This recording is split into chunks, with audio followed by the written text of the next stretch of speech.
महाराज यदि कहीं यहाँ पर भी भक्ति करने वाला व्यक्ति मनुष्य नहीं रहेगा तो मैं इस स्थान को छोड़ करके विदेश को चली जाऊंगा, विदेश।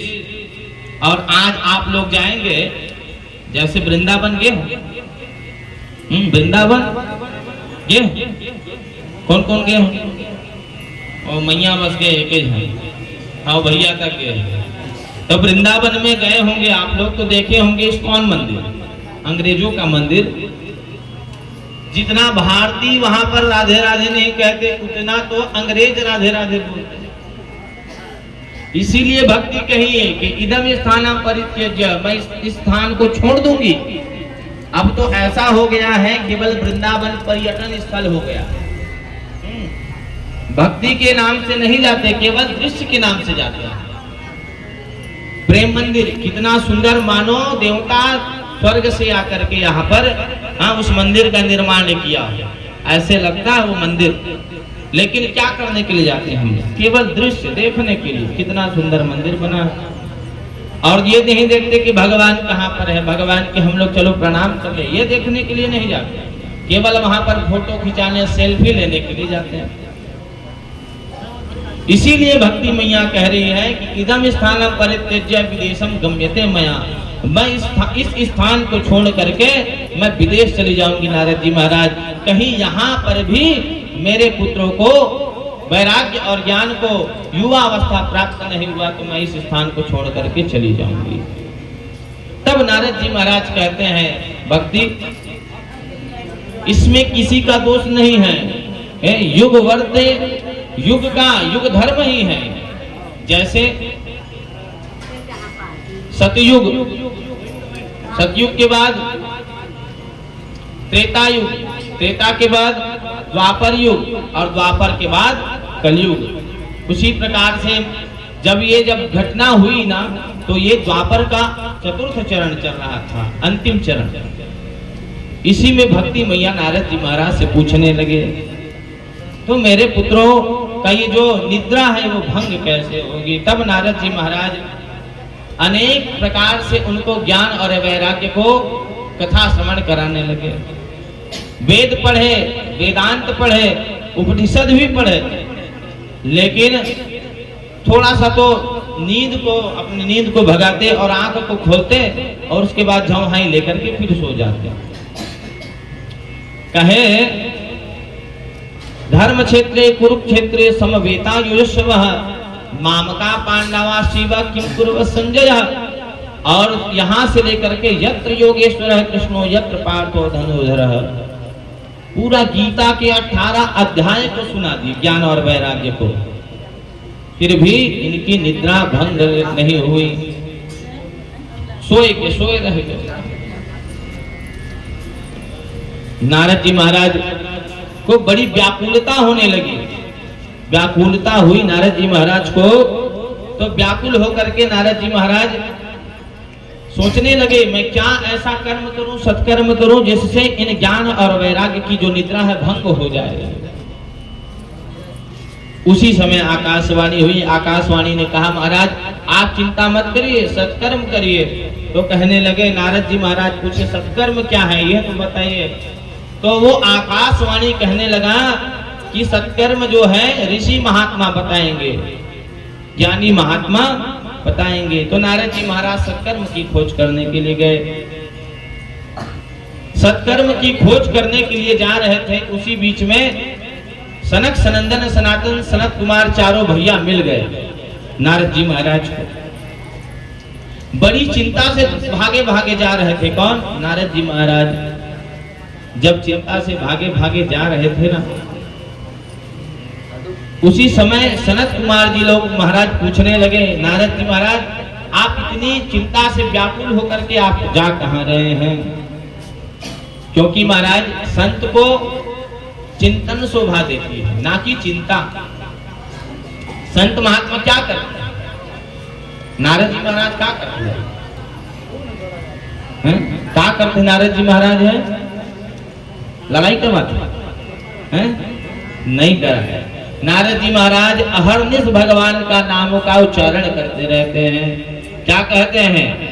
श्रीमन्नारायण नारायण नारायण, श्रीमन्नारायण नारायण नारायण, भजमन्नारायण नारायण नारायण, भजमन्नारायण नारायण नारायण, श्रीमन्नारायण नारायण नारायण, श्रीमन्नारायण नारायण नारायण।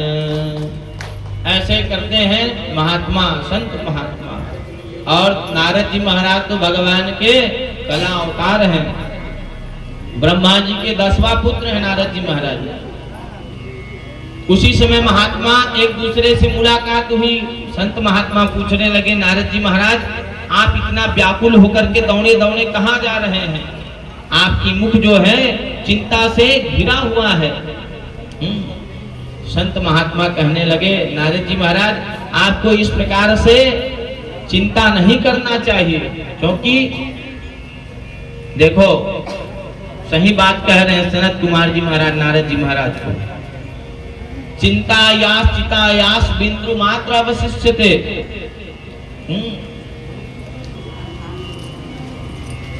चिंता दहति निर्जीवम और चिता दहति जीवन। चिंता चिता से बड़ी राजन नर को निर्जीव बनाती है नहीं? और चिंता जीते को खाती है और चिता मुर्दे को जलाती है। चिंता और चिता में केवल बिंदु मात्र का फर्क है भाई, है ना? कैसे है? च में छोटी का मात्रा लगा हुआ है और ऊपर में बिंदी लगा हुआ है, और ता क्या हुआ? चिंता, और उसमें से बिंदी को हटा देंगे तो क्या होगा? चिता। इसलिए ज्यादा चिंता नहीं करना चाहिए। और जो चिंता करता है उसका अंदर ही अंदर शरीर खोखला होते जाता है। इसीलिए कहते हैं चिंता और चिता में कोई अंतर नहीं है। तो सनत कुमार जी महाराज कहते हैं, नारद जी महाराज आपको तो चिंतन शोभा देती है ना कि चिंता। तो नारद जी महाराज कहने लगे, महाराज आप ही बताइए ना, मेरे दुख होने का कारण क्या है? मैं समझ नहीं पा रहा हूं। सनत कुमार जी पूछने लगे, नारद जी महाराज आप इतनी जल्दी जल्दी इतने दूर से आ कहां से रहे हैं? तब नारद जी महाराज कहते हैं, महाराज मैं इस मृत्यु लोक को सबसे उत्तम लोक समझ करके आया, सबसे उत्तम लोक समझ करके आया। लेकिन महाराज यहाँ पर कहीं पर भी मेरे मन को शांति नहीं मिली। सनत कुमार जी महाराज कहने लगे, नारद जी महाराज शांति ऐसी थोड़ी मिली भैया। तीर्थ यात्रा जाओ, भगवान के दर्शन करो, भगवान के नाम के उच्चारण करो, तब मन में शांति मिली। तो नारद जी महाराज कहने लगे, महाराज मैं कोनो दिल्ली मुंबई घूमे नहीं गए रहूंगा, मैं मृत्यु लोक में आ रहे हैं। क्योंकि ये मृत्यु लोक जो है ना, ये भारत भूमि में ही माता क्या है? वो कहे वृंदावन है, काशी है, मथुरा है, गोकुल है ना? ये यहाँ भारत भूमि में ही है। कहीं अंग्रेजों की भूमि में कहो तो वहां पर कोई भी भगवान प्रकट नहीं हुए हैं, जन्म नहीं लिए वहां पर। ये केवल भारत भूमि में है। तो नारद जी महाराज कहने लगे, महाराज मैं इस मृत्यु लोक में आया था सबसे उत्तम लोक समझकर। मगर नारद जी महाराज कहा थे, पुष्करम च प्रयागम च काशीम गोदावरीम तथा। महाराज मैं पुष्कर गे रहे हूं, काशी गे रहे हूं, गोदावरी गे रहे हूं, हरि क्षेत्र गे रहे हूं, लेकिन मोर मनला कहीं भी शांत नहीं मिले, कहीं भी मेरे मन को शांति नहीं मिली। महाराज सनत कुमार जी महाराज पूछने लगे, भैया आप वहां गए थे तो क्या देखे? क्या देखे आप वहां पर गए थे? तो नारद जी महाराज कहने लगे, महाराज वहां पर तो कला ही कला है महाराज। आजकल मृत्यु लोक में केवल झूठ बोलने वाले हो गए हैं महाराज।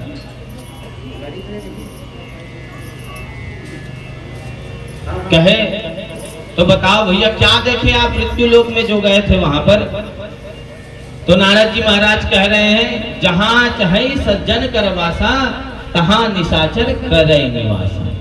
महाराज जहां पर सज्जनों की वास होना चाहिए, बड़े बड़े मंदिरों में, वहां पर तो बड़े बड़े दुष्ट लोग अपना व्यापारी अड्डा बना करके बैठ गए हैं। नारद जी महाराज कह रहे हैं और क्या देखे? तो आजकल महाराज कलयुग में इतना घोर कलयुग हो गया है कि अपनी कन्या का विवाह जो है, व्यापारी व्यापार करने के लिए लोग अपनी कन्या का विवाह कर रहे हैं महाराज।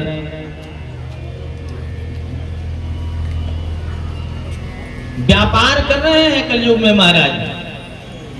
नारद जी महाराज कहने लगे, महाराज मैं कहीं गया था किसी मंदिर में और वहां पर गया, मैं पूछा, कुछ बच्चे डोल रहे थे, खेल रहे थे, तो मैंने किसी से पूछा भैया ये बच्चे किसके हैं? नारद जी महाराज कह रहे हैं, तो किसी ने जवाब दिया महाराज ये तो सन्यासी महात्मा के बच्चे हैं। और कुछ आगे बढ़ा, थोड़ी दूर गया तो वहां पर क्या देखा मैं? तो बहुत सारा पकवान बन रहा था, खीर है, पूड़ी है, इमरती है, रबड़ी है, सब बन रहा था वहां पर। तो मैंने फिर पूछा ये किसके लिए है भैया? तो किसी ने कहा महाराज ये फलाहारी बाबा के लिए ये प्रसाद बन रहा है। नारद जी महाराज सनत कुमार जी महाराज को बताने लगे। तो सनत कुमार जी महाराज कहते हैं, नारद जी महाराज आप चिंता मत करिए, आपके दुखी होने का कारण केवल एक ही उपाय है, सुखी होने का एक ही उपाय है। तो कहे क्या? तो श्रीमद् भागवत महापुराण का श्रवण करिए, जिससे ज्ञान और वैराग्य भी तरुण हो जाएंगे और भक्ति भी तरुण हो जाएगी। तो सनत कुमार जी महाराज से नारद जी महाराज कहने लगे, महाराज इस कथा को कौन सुनाएगा मुझे? तब सनत कुमार जी महाराज कहने लगे, नारद जी महाराज आप चिंता मत करिए, हम है ना। सनत कुमार जी कहने लगे, हम हैं व्यास, हम ही आपको कथा श्रवण कराएंगे। और गंगा के तट पर नारद जी महाराज श्रोता बन गए और सनंदन सनातन सनत कुमार चारों भैया को वक्ता बना करके दिव्य कथा का आयोजन किया गया। वहीं पर भृगु जी महाराज, वशिष्ठ जी महाराज, चवन जी महाराज, अनेक महात्मा भी आने लगे भगवान की कथा सुनने के लिए। भृगु जी महाराज तो ऐसे थे जो कथा सुनने नहीं आते थे ना, उनको भी पकड़ पकड़ के कथा सुनाने के लिए लाते। चलो भैया कि भगवान की कथा हो रही है और तुम्हारा इतना दुर्भाग्य नहीं है जो तुम भगवान की कथा से वंचित रह जाओ। इसलिए भृगु जी महाराज उन जो कथा सुनने के लिए नहीं आते थे उनको भी जबरदस्ती पकड़ करके यहाँ पर ला करके भगवान की कथा को सुनाते। और जैसे ही सनत कुमार जी महाराज भगवान की कथा को श्रवण कराना प्रारंभ किए तो 7 दिन तक के भगवान की कथा को सुनाए सनत कुमार जी महाराज। और 7 दिन कथा सुनाने के बाद ज्ञान और वैराग्य भक्ति सहित तरुण हो गए। बोले वृंदावन बिहारी लाल की, भक्तवत्सल भगवान की। तब भक्ति महारानी नारद जी महाराज की स्तुति करने लगे। जयति जगति माया यस्य काया धवस्ते, वचन रचन में कम केवलम चाचलय्य, ध्रुव पदमपि यातो यत्कृपातो ध्रुवोऽयं, सकल कुशल पात्रं ब्रह्मपुत्रं नतास्मि, सकल कुशल पात्रं ब्रह्मपुत्रं नतास्मि। नारद जी महाराज की स्तुति की भक्ति मैया और नारद जी महाराज के कहने पर भक्ति जितने भी श्रोता आए हुए थे उनके हृदय में जाकर के वास करने लगी। इसीलिए कहते हैं मोतीराम भैया कि भगवान की कथा श्रवण कर दे मात्र से हमारे 3 ताप समाप्त हो जाते, दैहिक, दैविक, भौतिक, ये तीनों ताप जो है समाप्त हो जाते भगवान की कथा श्रवण करने मात्र से। यस्यां वै श्रूयमाणायां कृष्णे परम पुरुषे भक्तिरुत्पद्यते पुंसः शोक मोह भयापः। तीनों कालों की समस्या दूर हो जाती है। किसको श्रवण करने से? भगवान की कथा श्रवण करने से। कहे तो क्या क्या? शोक, मोह और भय, ये तीनों समस्या जो है दूर हो जाती है। शोक किसके लिए होता है? जो भूतकाल निकल गया उसके लिए हम शोक करते हैं। हमारे दादा थे, दादी थी, इसके लिए हम शोक करते हैं, है ना। तो भगवान की कथा श्रवण करने से शोक दूर हो जाता है। मोह, वर्तमान काल से मोह होता है। अपने परिवार, अपने पुत्र, अपने नाती, अपना धन, अपना वैभव, इससे हमको इतना मोह है कि इसको छोड़ ही नहीं सकते। तो मोह भी खत्म हो जाता है भगवान की कथा श्रवण करने से। और भय, भविष्य काल से भय रहता है, आने वाला समय में क्या होगा भगवान, इसकी हमको भय बनी रहती है। इसलिए भगवान की कथा श्रवण करने मात्र से ये तीनों कालों की समस्या जो है दूर हो जाता है। बोलिए भक्तवत्सल भगवान की जय।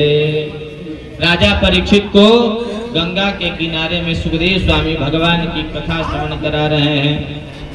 कथा श्रवण कराते कराते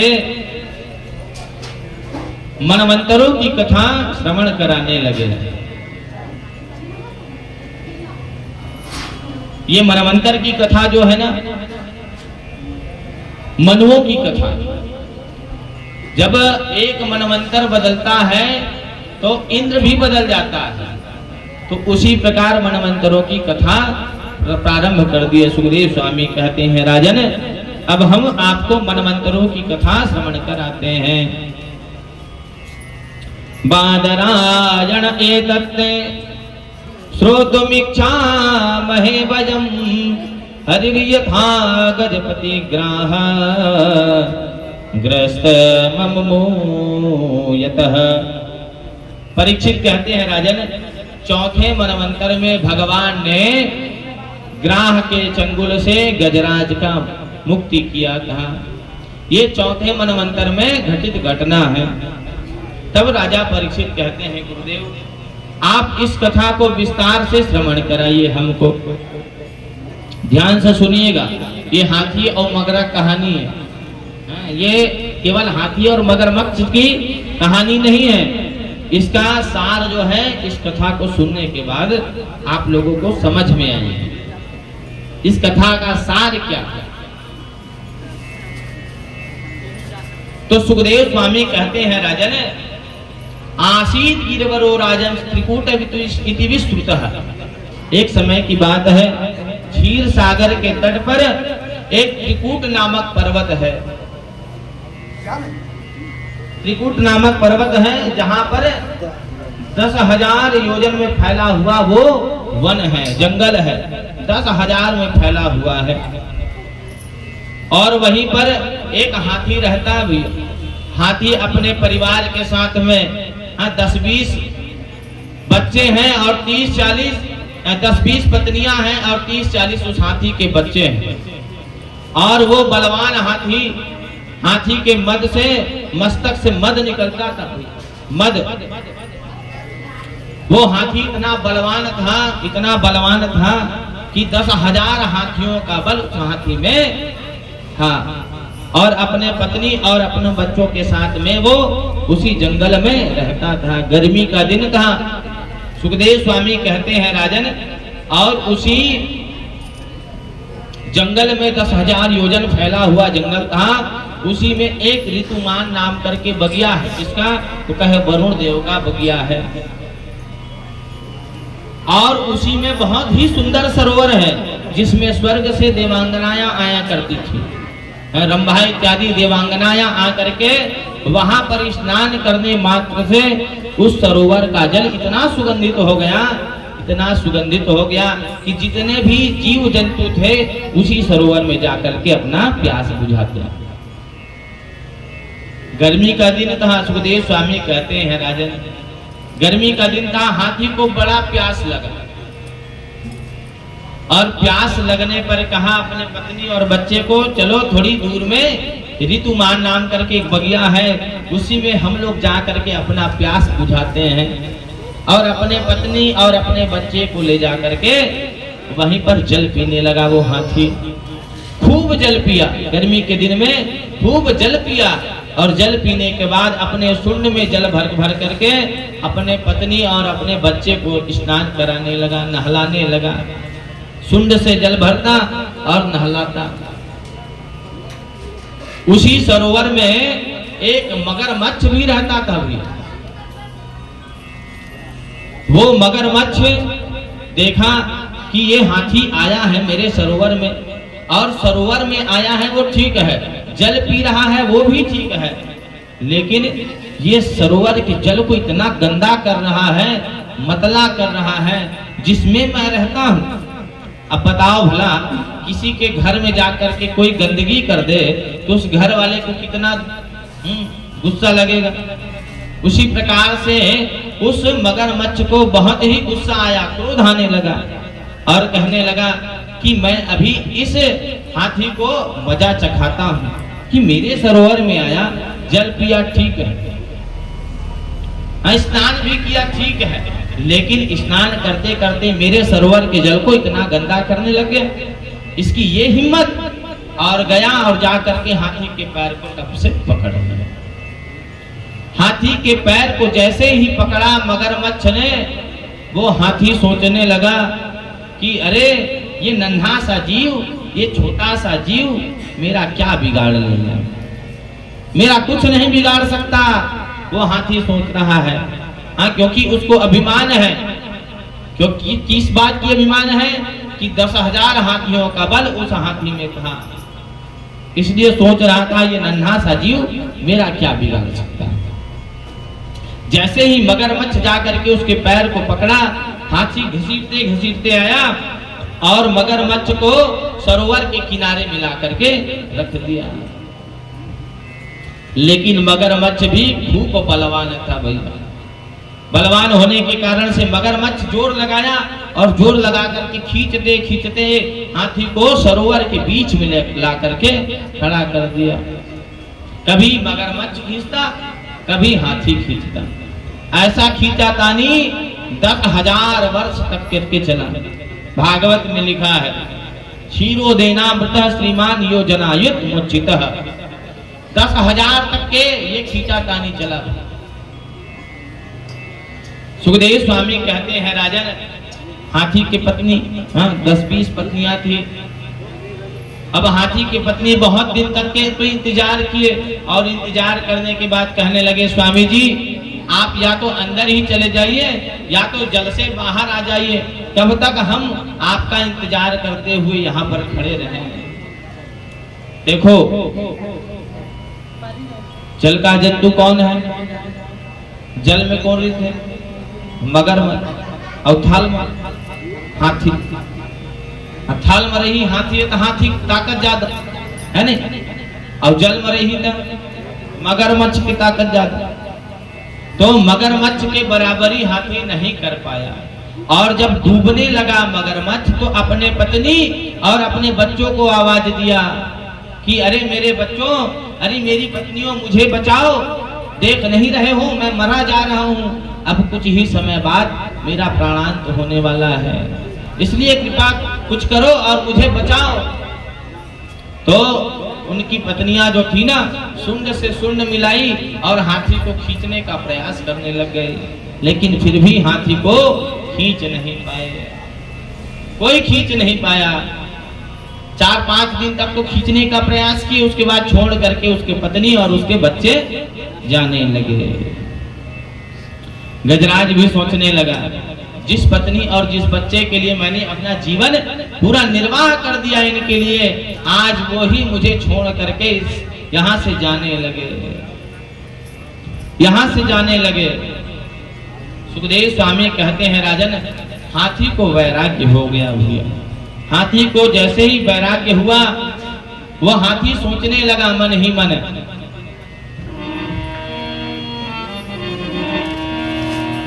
यावत वित्तोपार्जन शक्त, तावत निज परिवारो रक्त, पश्चात् जीवती जर्जर गेहे, वार्ता कोऽपि न पश्यसि गृहे, भज गोविंदम भजे गोविंदम, गोविंदम भज मूढ़मते,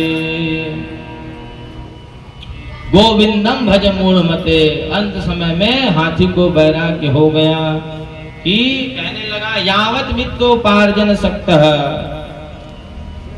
हाथी सोचे लगी इसका कि जब तक मैं कमाने में सक्षम था, जब तक मेरे पास धन आ रहे थे, यावत वित्तो, वित्त मतलब रुपया पैसा, यावत वित्तोपार्जन शक्तः, जब तक मैं इनकी रक्षा कर रहा था तभी तक ये मेरे साथ दे रहे थे। तावत निज परिवार रखता, मेरे परिवार आकर के मुझसे जुड़े हुए थे, चिपके हुए थे। तावज निज परिवारों रखता, और पश्चात जीवती जर्जर के है, और इनका मैं रक्षण पालन पोषण भरण करता रहा, तब तक तो मेरे साथ में रहे, और धीरे धीरे मैं जर्जर होता गया, आंखों से दिखाई कम होने लगा, कान से सुनाई कम होने लगा। तो यही परिवार वाले मेरे अपने बने हुए थे, और जब मैं संकट में पड़ गया तब यही मुझको छोड़ करके जाने लगे। इसीलिए वो गजराज कहता है कि भज गोविंदम भज गोविंदम, गोविंदम भज मूढ़मते। अस प्रभु छाड़ी भजही जे आना, और ते नर पशु बिन पूछे बिसाना। जो अपने भगवान को छोड़ करके दूसरे के भगवान को भजता है, कहे वो बिना पूछ के पशु है। इसलिए हाथी को वैराग्य हुआ और स्तुति करने लगा, स्तुति करने लगा हाथी, और जल में डूबा जा रहा है और भगवान की स्तुति करने लग गया, कहने लगा हे गोविंद हे गोपाल, अब तो जीवन हारी। हे गोविंद हे गोपाल, अब तो जीवन हारी। नीर पीवन हे तू गयो सिंधु के किनारे, नीर पीवन हे तू गयो सिंधु के किनारे। सिंधु बीच बसत ग्राह, सिंधु बीच बसत ग्राह, चरण दे पछाड़े। हे गोविंद हे गोपाल, हे गोविंद हे गोपाल, अब तो जीवन हारे। हे गोविंद हे गोपाल, अब तो जीवन हारे, अब तो जीवन हारे। इस प्रकार से हाथी भगवान की स्तुति करने लगा।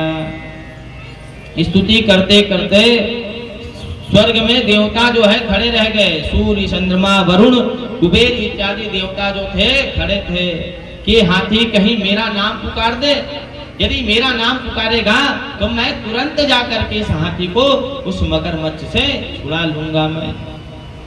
ये हाथी, सारे देवता जो है मन में विचार करने लगे, लेकिन हाथी भी दृढ़ संकल्प लेकर के बैठा था।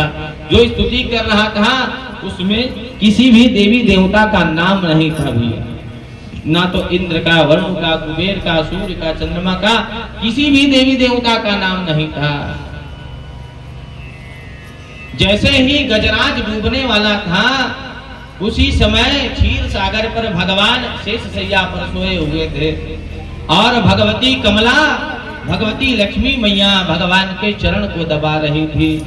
भगवान ने देखा कि ये हाथी जो है, ये गजराज डूबा जा रहा है, डूबा जा रहा है, तनिक भी देर होगा तो ये हाथी का प्राणांत हो जाएगा। इसलिए भगवान ने कोई भी देरी नहीं की, इतनी तीव्रता से भगवान उठे और गरुड़ पर सवार हुए। भगवान गरुड़ पर सवार होकर के तुरंत वहां से निकल गए। भगवती लक्ष्मी मैया भगवान के चरण को दबा रही थी। उसी समय पूछने लगी लक्ष्मी मैया, कहने लगी कि हाथ पकड़ कमला कहे कहाँ चले यदुराज। हाथों कमला ने सुनी थी, सुनी गजराज। इतनी तीव्रता वेग से भगवान गरुड़ पर सवार होकर के निकले कि भगवान कहे तो हाथी, लेकिन माता लक्ष्मी को केवल सुनाई दिया। क्या सुना होगा? क्या सुनाई दी लक्ष्मी मैया ने? कैसे भाई? देखो, ध्यान देकर के सुनना है भगवान की कथा को, है ना? बात करे बर, खाए पिए बर सारी जिंदगी पड़े, और जब भगवान की कथा सुन रहे हैं तो फिर भगवान की ही कथा को सुनो। और किसी की बात, कोई भी बात है, वो पूजन के बाद, कथा के बाद कर ले, वो ज्यादा अच्छा है। कौन मेरा रे? भगवती लक्ष्मी मैया पूछने लगी, नाथ आप इतनी तीव्रता से जा कहाँ रहे हैं? तो हाथी के हम कते टाइम लगते अमूल खोलते हाँ के और ठीक एक बंद कर ओत के समय रखते, लेकिन भगवान वहां से निकल गए। केवल हाँ बस सुनाई दिया। किसको? कमला मैया को, लक्ष्मी मैया को। और इतनी तीव्रता से निकले भगवान की थी जो है उस हाथी को सुनाई दिया, इतनी तीव्रता से। लेकिन फिर भी क्या देखे भगवान कि वो हाथी जो है डूबने वाला है, पूरा शरीर डूब गया है, उसका केवल सुंड बस बचा हुआ है। भगवान गरुड़ से कूद गए और कूद करके भगवान हाथी के सुंड को पकड़े और भगवान सरोवर से जैसे ही बाहर निकाले, मगरमच्छ भी पकड़ा हुआ था। हाथी के पैर को मगरमच्छ भी पकड़ा हुआ था। भगवान जैसे ही खींचे, हाथी और मगरमच्छ दोनों बाहर आ गए। भगवान अपने चक्र सुदर्शन से उस मगरमच्छ का जो मुख है तुरंत फाड़ दिए। बोलिए भक्तवत्सल भगवान की। उस मगरमच्छ से, उस मगरमच्छ के शरीर से एक ज्योति निकली और ज्योति निकल करके भगवान के चरणों में तन्मे मनः शिव संकल्पमस्तु, भगवान के चरणों में तुरंत जाकर के लीन हो गई।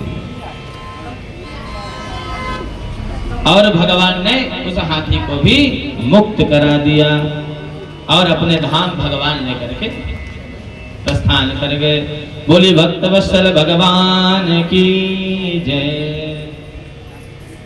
देखो, ये हाथी का जो जीवन था ना, उसी प्रकार हम लोगों का भी जीवन है। अब कथा कहानी है छोटी सी। एक गांव में एक सेठ महात्मा सेठ रहते थे। सेठ